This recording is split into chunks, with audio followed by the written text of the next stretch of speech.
내가 분명히 말해. 적재 정권은 통일할 양심도 없고 통일할 실력도 없다는 걸 난제를 말하고 싶어.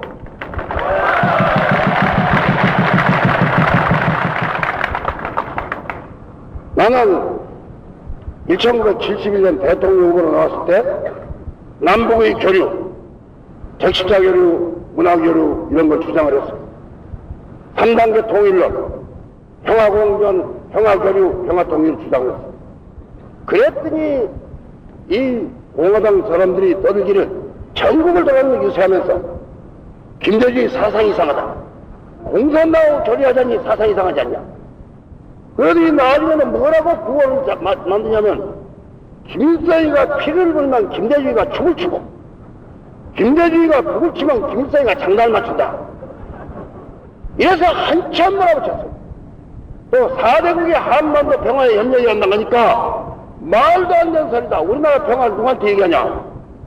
이러더니 선거 끝나고 나니까 반년이 못 돼서 남북 적시자교를 하더라고 말이야. 내가 얘기한 그대로 하더라고 말이야. 또 7.4 공동성명은 나보다 좀 한 발 더 앞서가. 또 얼마 안 가니까 4대국 한반도 평화보장이 필요하다고 떠들어. 이렇게 내 정책 갖다 다 쓰면서 선거 때 여기서 미안하다 말 한마디 없더라고.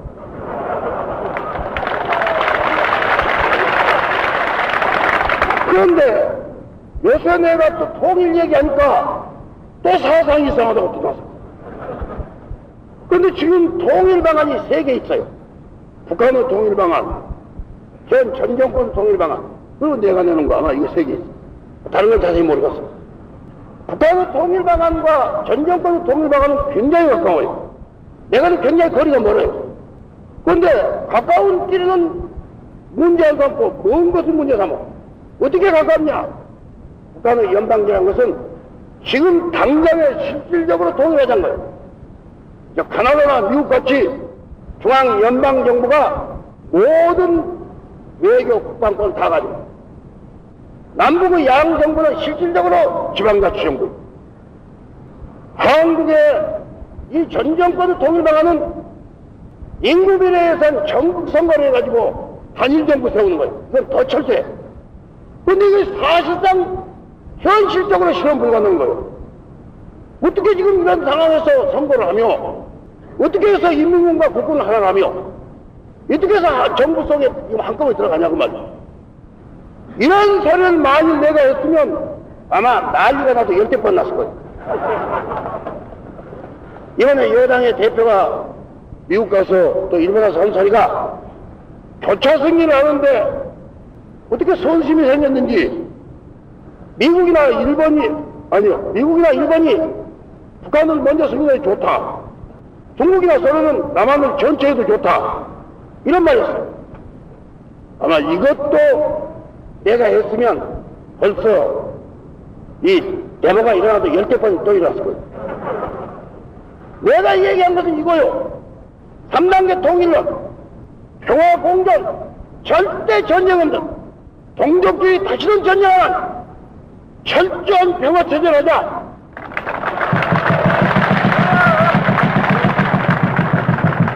민주정부가 서면 국민의 자발적이고 적극적인 지지를 받습니다.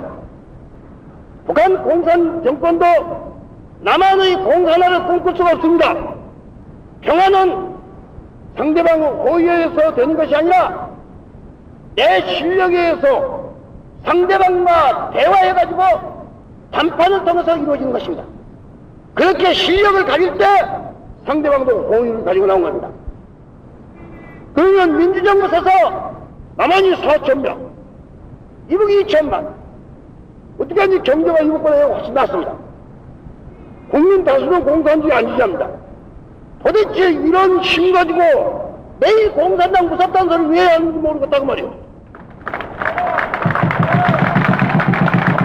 민주정부가 국민의 자발적 지지에 의해서 확고한 힘을 갖게 되면 공산당은 대한민국을 적화할 생각 전혀 갖지 않게 됩니다. 그리고 무력 대결보다는 평화적으로 해결하라 이렇게 나옵니다. 그러면 그때는 누구나가 안심할 수 있는 다시는 전쟁이 없는 우리 사랑하는 이 젊은이들이 정 들고 가서 동족끼리 싸울 여유가 없는 그런 항구적인 평화체제를 다음 민주정부를 할 수 있다고 말이에요, 여러분. 이것이 되고 나면 남북의 전면적 교류를 주의합니다. 정치적, 경제적, 사회적, 문화적, 체육, 가족, 성명, 관광 다 해야 돼.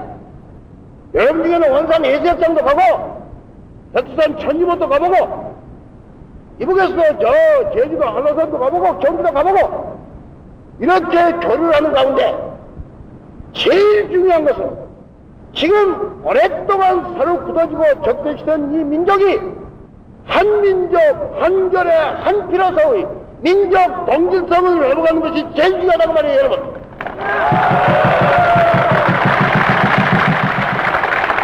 이렇게 해서 이 두 가지 일을 관장하는 기관을 통일적으로서 다음 정부는 이북하고 대화를 통해서 만들 수 있습니다.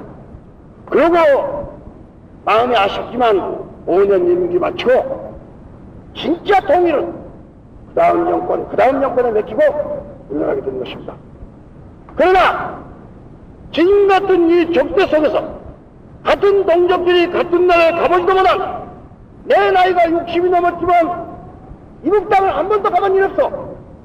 이러한 비극, 미국도 가보고 브라질도 가보고 영국도 가보고 다 가봤는데 심지어 한국 사람 중에는 중동도 가보고 소련도 가봤는데 내 조국 땅 국가도 못 갔어.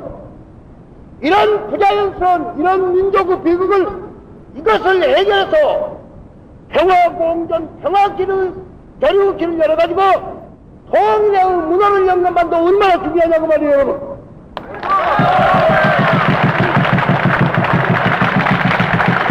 내가 여러분에게 이해하고 싶은 것은 급한 마음을 하면 내일부터 통일하고 싶지만 현실은 그렇게 되는 게 아니고 우리는 통일을 며칠 빨리 하냐 몇 년 빨리 하냐가 중요한 게 아니라 지금 전혀 엇갈려가고 있는 현실을 통일 방향으로 돌려야 한다고 말이야. 서울의 기관차는 지금 부산을 보고 있고 평양의 기관차는 시리즈 보고 있어.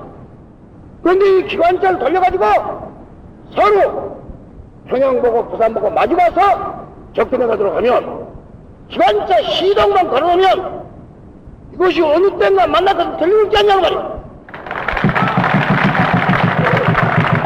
이러한 통일 논의를 주장했기 때문에 나는 71년 선거 때뿐 아니라 지난 80년의 소위 김대중 일당 사건 때도 사형안도 받을 때 내 제목이 하나가 김일성의 연방제 동조였다는 거.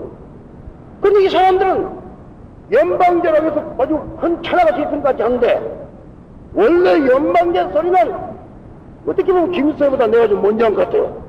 근데 그것이 문제가 아니야. 김일성이가 연방제 이해하면 한 10년 정도밖에 안 되고 미국이나 가나다나 이런 나라도 100년, 200년 전부터 연방제가 했다고 말이야. 왜 같은 연방제 이름인데 김일성이가 쓸 때는 그렇게 기겁을 하고 치냐고 말이야. 우리는 이렇게 통일에 자신 없는 나라, 이번에는 통일 떠들어갖고 그걸 가지고 독재에 악용하면서 실제는 통일에 자신 없고 겁내고 내식으로는 통일을 바라지 않고 따라서 국민이 통일을 원하는 것을 보면 겁이 나고 위험시하고 이러한 비양심적이고 실력 없는 정부를 하루속히 제거하고 통일에 대한 양심과 실력을 갖춘 민주정부를 세운 것이 우리 통일의 중요하다 이 말이에요. 난 여러분에게 말씀드리고 싶은 것은 통일에 대한 논의를 외면해온 그런 정치 지도자들은 애국과 민족을 논의할 민족의 지상과제인 통일을 외면해온 사람들이 애국과 민족을 논의할 자격이 없다고 난 생각해요.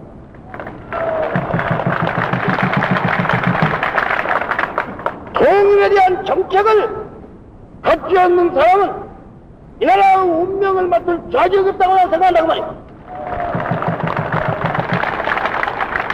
나는 통일은 어디까지나 신중히 하고 공산당에 대해서 이득을 주지 않게 하고 하지만 이 통일에 대해서는 국민 간에 자유롭고 광범위하게 논의가 전개돼가지고 4,200만 국민의 합의를 얻은 4,200만 국민이 자발적으로 지지하는 통일 방안을 개발했습니다. 이래가지고 남북 통일 길로 나가는 것이 다음 정권의 가장 큰 사명 중에 하나다. 나 이렇게 생각한단 말이야.